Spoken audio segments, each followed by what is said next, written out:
Hi, one of us, we have videos. I'm Peter Loshak. We are continuing our coverage of the 2015 NBA playoffs day by day, winner by winner with Troy West from allplayswin.com. Right now, we're going to take a look at the games for Wednesday, May 6th. Troy West, thanks for being back with us. Hey, thanks, Pete. I appreciate it. Yeah, we are on absolute fire, not only with the SBR videos, but at allplayswin.com. Pete, guess what? We're actually winning with style. I mean, another underdog outright. Teams winning by 54, teams winning by 20.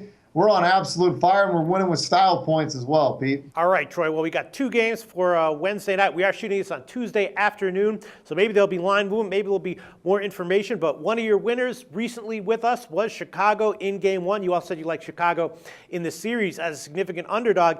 Here they are, Game 2, and we saw that in the Atlanta game. We can kind of sense that Atlanta might bounce back. Maybe they got caught a little bit off guard in their Game 1 against Washington, and you liked Atlanta in Game 2. We'll see how that plays out tonight. Chicago and Cleveland, though, it's a little bit different, though, right? The reasons for Cleveland struggling against Chicago, maybe a little bit more fundamental. Maybe Cleveland gets Game 2, but after how Game 1 went, giving Chicago 5.5 or 6 points, I know people like to do the zigzag theory in the NBA playoffs, but I'm thinking here maybe it's another time to take Chicago getting all these points against Cleveland in Game 2. What do you think? Yeah, I won't go official on this one, Pete. Just going to try to be a little bit more conservative here, but I do like Chicago. I do. You got to remember, J.R. Smith out again, Kevin Love out again. Two big significant parts of this Cleveland offense. And as I said in the series video and in the Game 1 video, Tom Thibodeau, one of the best defensive coaches in the NBA, if not arguably the best defensive coach in the NBA. He had a great game plan for LeBron James and a pretty darn good game plan for Kyrie Irving. So who do you turn to for offense when you're the Cleveland Cavaliers? You really don't have anybody.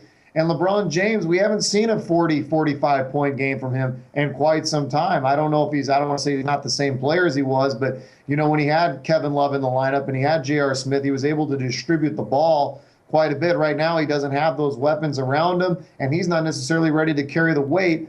You got to think Chicago, this team is so balanced, and they're really kind of clicking at the right time. They looked outstanding in Game 1, never trailed in Game 1. That's an unbelievable note. Never trailed and really had a double-digit game for much of that and looked like they were the more dominating team. I'd like to say they're going to do it again. I don't want to be that confident they're going to do it again. It's tough to win back-to-back in Cleveland.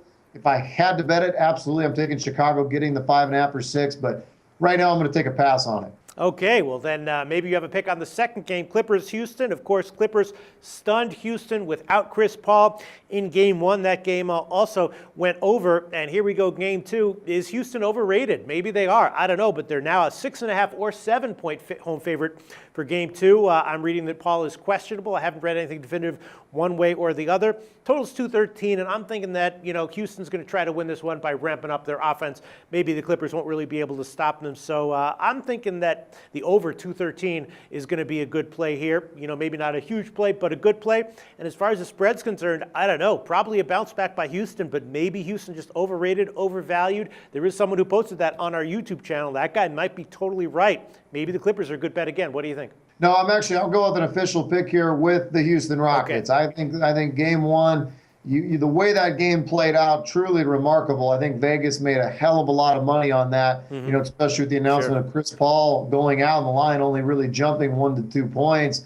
People jumped all over Houston. I was one of those guys. But, I just think Houston, I do think this Houston team is a good basketball team, Pete. I don't think they're overrated at all. I think James Harden is down to come back, have a better basketball game. I think they'll have a better game plan. I think with the absence of Chris Paul, it actually hurt Houston. I think they maybe took him a little bit lightly, and before you knew it, it was too late. They got punched in the mouth. Blake Griffin had an outstanding game. I think they'll make a defensive adjustment for Blake Griffin. I think they'll make adjustments all the way around. I think Houston will bounce back. Like you said, the offense will get going. I could definitely see an overplay, but my official play, I think Houston will get this game right around that 9 to 11 mark. I like Houston to win this game. I mean, the thing is, though, it's not like Houston, underestimated the Clippers without Chris Paul and just got popped from the beginning and couldn't recover. They were actually up by double digits in the second quarter. I mean, they looked like they had the game in hand, and so they were cruising, and the Clippers just had the strength without Chris Paul to come back. So that makes me think that I don't think that Houston was like